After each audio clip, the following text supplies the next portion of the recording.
evening, everyone. Well, I am talking to you from my local swimming pool. In my car, having just done my first swimming session in 3 years. Yeah, I never thought it would be that long in between swims at a pool for me because I got a swimming background. I raced in the 80s and 90s as an amateur, and then in the 2000s, and again in 2011, 12, 13 as a master swimmer. So, yeah, it's always the activity I go back to if I'm struggling, need to get back in shape, have an injury, or just need to deal with some stress issues. And there's been plenty of that in the last couple of years.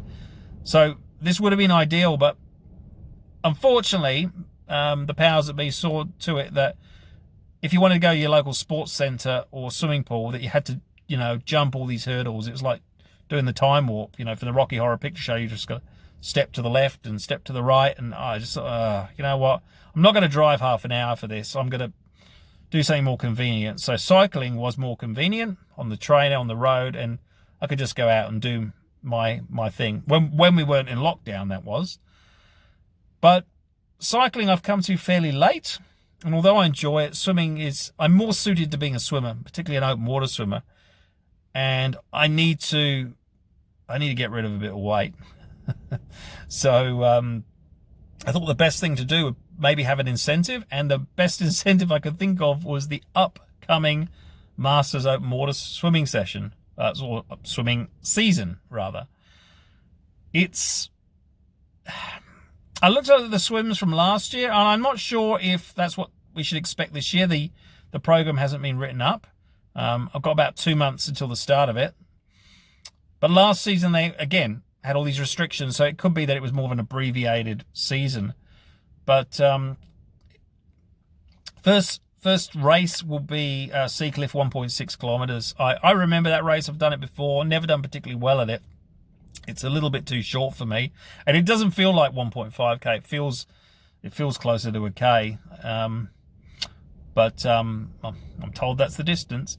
But that's okay. A throwaway swim at the beginning of the season is fine. Then we do the Proclamation Day swim at Glenelg, and that's, late December. And normally there's an option for a 5k, but last year they didn't. They had a 1 and a 2. Again, I think there was probably reasons for it last year, but traditionally there's a 5 as well. And if there is, that will be good, because that will be my first opportunity to see how I'm going after a few months of training. Then there's a series of other 1.5, 1.6, 2k swims, jetty to jetty.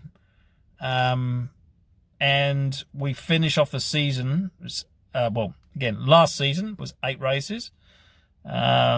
We may finish off the season somewhere like Port Noarlunga Reef, and last year they had a 5k. So if we have one like that at the end, that will be really good, because I'll have the opportunity to get in shape.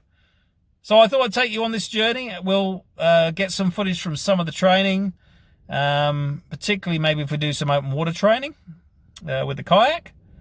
And maybe even get a bit of race footage, and who knows, maybe I'll get back in shape by the end of the season. That's the aim, and if we can also get a few results, then that's a really good incentive to turn up in the morning when it's cold, and train after work when, it's probably the last thing you want to do, but it's better than, much as I like a glass of red, it's probably a bit healthier for me, to be honest, than having a glass of red in the evening.